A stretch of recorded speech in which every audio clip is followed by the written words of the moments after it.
તમને કહું છું, બે હાથ જોડી કહું છું, રામ સિવાય કામ થતા નથી.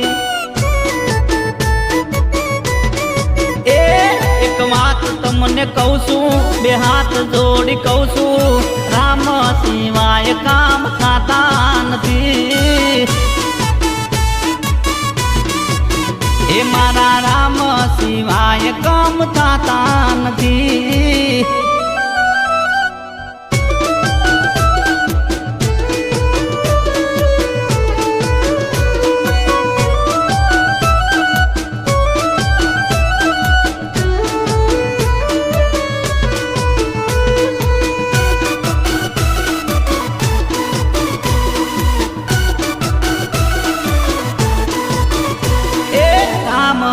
નામ પર હનુમાનજી